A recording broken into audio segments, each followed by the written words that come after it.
maka pada saat itu Jasman Al-Kindi mencoba untuk menghadirkan bagaimana warna yang paling baru, bagaimana warna pergerakan yang paling baru di IMM. Satu catatan yang kemudian belum banyak dikupas oleh teman-teman, mungkin juga nanti menjadi PR-nya Mas Bayu sama Mas Soleh selaku orang yang banyak menghasilkan tulisan-tulisan di IMM. Jadi IMM itu dilahirkan bukan untuk mengisi posisi-posisi strategis di bangsa ini. Jadi IMM dilahirkan tidak kader IMM tidak dilahirkan untuk menjadi anggota dewan, tidak dilahirkan untuk menjadi menteri, atau tidak dilahirkan untuk merebut kekuasaan di republik ini. Tetapi kader IMM dilahirkan untuk menjadi garda terdepan ideologi Muhammadiyah. Nah, kenapa kemudian ini dilakukan? Kenapa kemudian ini dirumuskan oleh Jasman Al-Kindi?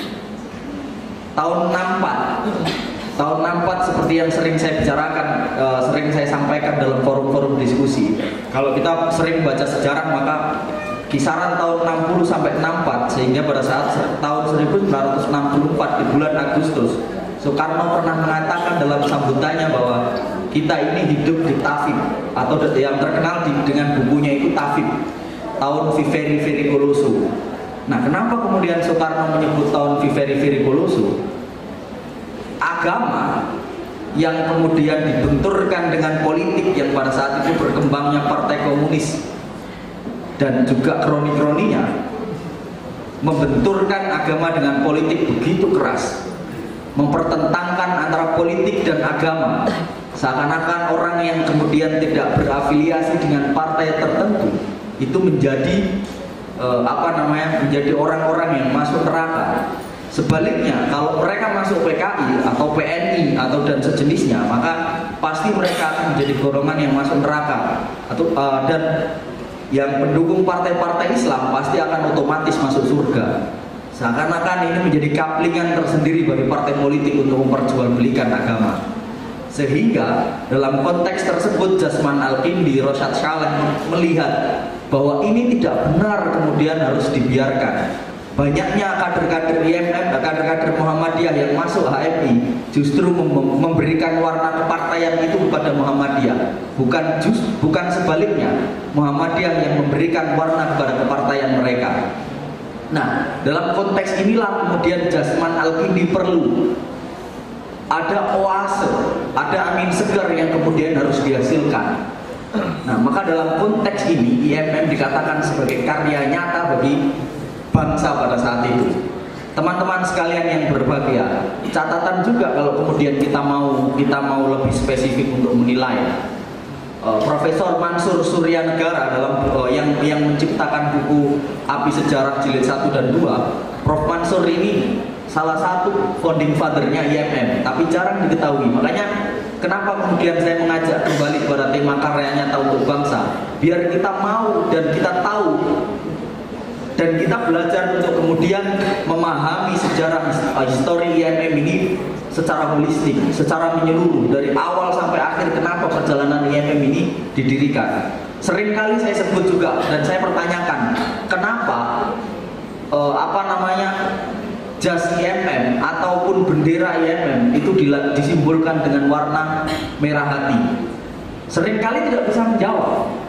Padahal kalau kemudian kita berbicara lebih luas lagi, pada saat 1964 gerakan mahasiswa itu identik yang identik dengan kata-kata kiri itu semua menggunakan warna merah. Kita lihat CGMI, Sentral Gerakan Mahasiswa Muhammadiyah, Sentral Gerakan Mahasiswa Indonesia, mereka pakai warna merah. Kemudian ada GMNI, mereka pakai warna merah. Ada PMKRI, mereka pakai warna merah. Kenapa pada tahun 64 Jasman Al-Kindi, Prof Mansur, Prof Rosyad Shaleh berani menggunakan lambang yang berwarna merah itu untuk menjadi warna kebesarannya IMM? Kenapa itu kemudian? Karena di posisi itulah kemudian Prof Jasman Al-Kindi dan Prof Mansur itu ingin membuktikan bahwa dalam konteks yang lebih luas, meskipun secara ideologi IMM ini ideologinya adalah ideologi Islam, tetapi mereka tidak melupakan simbol-simbol perlawanan.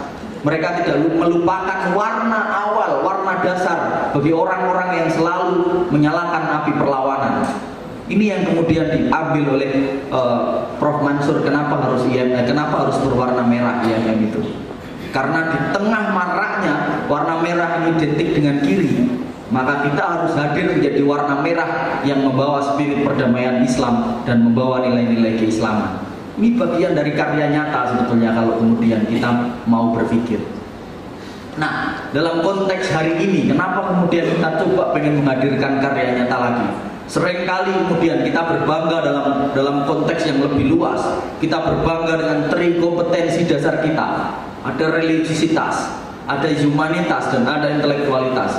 Tetapi kalau kemudian kita mampu berpikir untuk lebih dalam, maka simbol religiositas seperti apa yang selama ini sudah dimiliki oleh kader-kader IMM?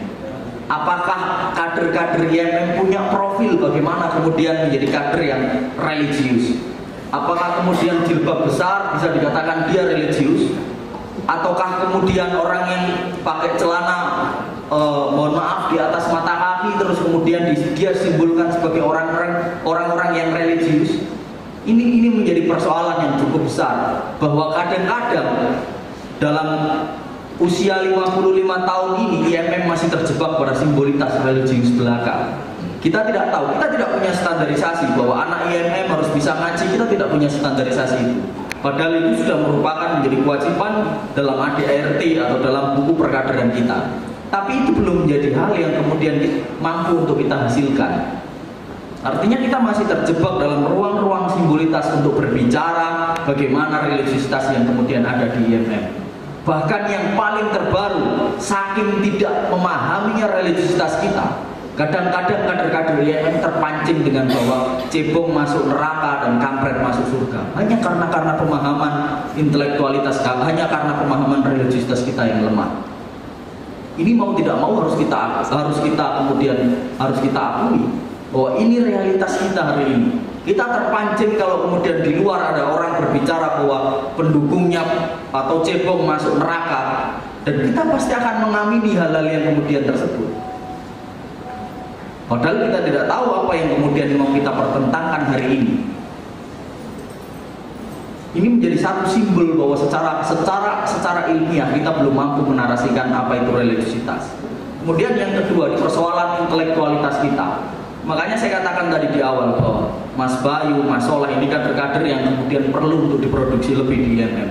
Kita tahu kalau kemudian tadi Mas Soleh mengatakan kita cendekiawan berpribadi, kita akademisi muslim, dalam konteks yang lebih luas, berapa buku yang sudah mampu dihasilkan oleh kader Jakarta Selatan?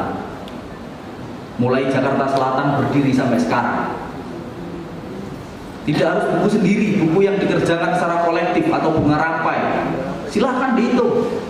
Ini bukti bahwa kita near dalam persoalan intelektualitas. Kita tidak ada yang bisa kita banggakan dalam persoalan intelektualitas. Hal yang paling simpel saja, intelektualitas itu kan bisa kita simbolkan bahwa kita menjadi pemikir, kita menjadi orang-orang yang kemudian mendapatkan beasiswa ke luar negeri. Mana kader IMM yang kemudian mampu untuk mengakses beasiswa ke luar negeri? Atau karena IMM dia bisa dapat beasiswa ke luar negeri? Ini menjadi simbol bahwa sebetulnya kita alpa dalam memaknai apa itu intelektualitas kita. Bahkan yang paling spesifik tadi seperti yang dikatakan Mas Soleh, kita hanya tahu Pak Jasman itu yang mendirikan IMM, tapi kita tahu tidak bagaimana profil sebelumnya Pak Jasman ini jadi apa? Atau selama hidupnya Pak Jasman ini lebih banyak berpikir tentang apa? Kalau Pak Amin konsentrasinya di persoalan politik kenegaraan, Pak Din kemudian berbicara perdamaian, terus kemudian Pak Haidar berbicara tentang ideologi di Muhammadiyah. Lah Pak Jasman ini selaku founding father kita, beliau lebih dulu dikenal sebagai tokoh apa? Kita tahu enggak itu? Padahal dia founding father, tetapi kajian-kajian kita masih lemah dalam persoalan-persoalan itu. Maka apa yang kemudian mau kita banggakan dalam persoalan intelektualitas? Dalam konteks yang lebih khusus lagi, kita sebagai ranahnya kita sebagai mahasiswa, intelektualitas disimbolkan dengan membaca buku, intelektualitas disimbolkan dengan buku-buku. Tetapi berapa buku yang kita baca selama 1 bulan? Dan berapa buku yang kita gunakan untuk kita membuat makalah satu mata kuliah saja. Saya yakin hampir, meskipun saya yakin di Jakarta Selatan ini tidak seperti itu, tapi kita coba di luar sana. Orang bikin makalah, mahasiswa bikin makalah, modalnya apa? Laptop sama internet. Dan kerjanya sosial pemberdayaan masyarakat dan bidang yang lain. Pasti ketika mereka coba untuk mengimplementasikan apa itu humanitas, di laporan pertanggungjawaban pasti akan ditulis bakti sosial, penggalangan dana ketika terjadi bencana alam. Justru kalau kemudian dalam bahasa Indonesia itu ada ameliorasi dan peliorasi. Ameliorasi itu pelebaran arti makna ya.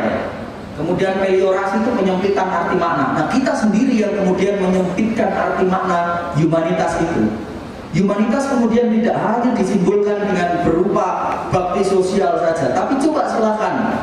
Kalau mau fair di DPP saja lah. Di DPP juga mulai muktamar periode mana? Saya ikut muktamar, mulai muktamar Medan sampai kemudian muktamar kemarin muktamar Malang, sampai kemudian muktamar Malang. Saya belum pernah menemukan laporan pertanggungjawaban bidang SPM itu yang kemudian menggambarkan bahwa IMM memiliki desa binaan sebanyak 10 desa binaan, atau IMM membina desa ini dari sektor pendidikan, dari sektor agama, kebudayaan, ekonomi. Saya belum pernah menemukan di IMM ada persoalan, ada laporan pertanggungjawaban yang kemudian menuliskan bahwa kita punya tabungan di bank desa ini untuk kemudian melakukan pemberdayaan. Ini yang belum pernah ada. Nah, dalam konteks ini kita sendiri yang menyempitkan makna humanitas. Begini kita mau kemudian berbangga bahwa IMM sudah banyak berkarya untuk Indonesia. Kalau dalam konteks pemaknaan kita yang masih kecil. Teman-teman sekalian yang berbahagia, Imawan dan Imawati, maka kenapa kemudian salah satu tagline yang selama ini tidak pernah digunakan juga oleh kawan-kawan, oleh teman-teman DPP juga, bahwa dalam periode ini yang pengen kita usung adalah apa? Membangun kemandirian. Konteks yang pertama kita ambil adalah membangun kemandirian. Kenapa kemudian kita pengen membangun kemandirian? Salah satu problem terbesar bangsa kita adalah kemandirian ekonomi dari seluruh rakyat Indonesia. Kita mau berbicara hari ini dalam konteks pemilu, kita mau berbicara tolak politik uang, tapi mayoritas masyarakat di bawah masih membutuhkan apa itu politik uang.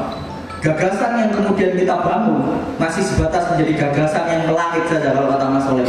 Belum mampu menjadi gagasan yang terejawantahkan dalam praktek-praktek sosial di masyarakat. Nah, kenapa ini terjadi? Karena persoalan kemandirian inilah yang kemudian penting untuk kita tanggulangi. Bagaimana mereka bisa berdaya secara ekonomi dan berdaya secara pilihan. Ini yang belum terjadi di kita. Jadi membangun kemandirian, membumikan nalar gerakan. Dalam konteks ini, kenapa kemudian membumikan nalar gerakan kita taruh di persoalan yang kedua? Seperti yang saya sampaikan tadi, bahwa kita tidak akan mampu melakukan perubahan. Saya ingin cerita, saya jawab dengan cerita. Tahun 2011, tahun 2012, saya terpilih menjadi ketua cabang IMM Kota Surabaya. Pada saat itu saya mulai membangun hubungan yang baik dengan teman-teman kiri. Teman-teman kiri ini identik dengan LMND, terus kemudian ada SMI, FMN dulu di Surabaya. Nah, kita mengadvokasi masyarakat yang ada di Stren Kali, sehingga kita bisa dapatkan akses sekolah SD, SMP, SMA gratis di Kota Surabaya pada saat itu. Apa yang terjadi? Setiap kita sidang, setiap kita jam 10 atau jam 11 kita keluar ke terminal, kita masih menemukan anak-anak kecil yang ngamen di jalanan. Kita panggil, "Dek, kenapa kamu masih ngamen?" Jawabannya apa? "Mas, kalau saya tidak ngamen, uang penghasilan keluarga saya berkurang, Mas." Artinya mereka belum berdaya secara ekonomi dan mereka belum mampu berdaya secara pilihan. Maka ini yang harus mereka jalani dalam konteks ini. Sama sebaliknya, ketika awal kalau teman-teman sering update atau sering komunikasi dengan teman-teman Kota Surabaya, teman-teman tahu, Mas Soleh hafal mungkin, ada yang namanya Urban Care Community di Surabaya. Diawali dengan apa? Diawali ketika mereka masuk pertama kali ke kampung yang namanya Kampung Stren Kali ini. Kampung Stren Kali ini 3 lapis. Lapis pertama adalah kampungnya PSK dan para waria. Kemudian lapis kedua kampungnya anak-anak Kampungnya orang-orang yang tidak punya pekerjaan itulah, yang pekerjaannya setiap hari hanya ke pasar, nongkrong di pasar, terminal, dan lain sebagainya. Kampung ketiga ini kampungnya pemulung. Awal mula mereka masuk, jangankan dipersilahkan, awal masuk mereka ditutup, ditutup pakai pot bunga kanan kiri, terus kemudian dikasih kayu biar kita tidak bisa lewat. Kita singkirkan. Besoknya apa? Ganti. Besoknya kita ditumbuk pakai batu. Setiap kita mau masuk ke sana, lambat laun karena yang kemudian mau kita sampaikan ke mereka adalah bahwa kita mau memberdayakan mereka secara ekonomi, kita mau memberdayakan mereka secara pikiran dan secara pendidikan. Baru kemudian welcome mereka dengan kita. Mereka persilahkan, bahkan manggil kita, Mas ajari saya untuk bagaimana caranya sholat, tata cara sholat khusyuk dengan baik. Meskipun pada saat itu kita juga belum bisa sholat khusyuk, ya udah kita ajarkan aja ke mereka bahwa sholat khusyuk itu harus ingat sama Allah dan lain sebagainya. Kita tidak boleh ingat yang lain. Kalau ingat yang lain berarti kita belum khusyuk. Itu yang kita sampaikan kepada mereka. Nah, dalam konteks ini sebetulnya kalau kita bisa menyimpulkan, IMM ini masih terpaku pada dakwah yang sifatnya lebih pada dakwah-dakwah yang eksklusif, yang belum mampu dirasakan oleh orang lain. Maka perlu kemudian kita untuk membumikan yang namanya narasi gerakan kita ini. Kita punya intelektualitas, humanitas, religiositas, tapi masyarakat tidak tahu apa itu yang kemudian dimaksudkan oleh IMM dalam konteks religiositas, humanitas dan intelektualitas. Maka ini yang kemudian perlu untuk kita narasikan atau kita bumikan narasi ini. Ini yang kemudian penting, teman-teman semua. Imawan dan imawati sekalian yang berbahagia, maka salah satu yang menjadi penting kalau berbicara apa konsentrasinya teman-teman DPP IMM hari ini, yang pertama kali ingin kita lakukan adalah membumikan atau menyemarakkan kembali literasi. Karena literasi menjadi bagian terpenting kita untuk membangkitkan hal-hal lain yang berhubungan dengan gerakan, dalam hal ini gerakan IMM tentunya.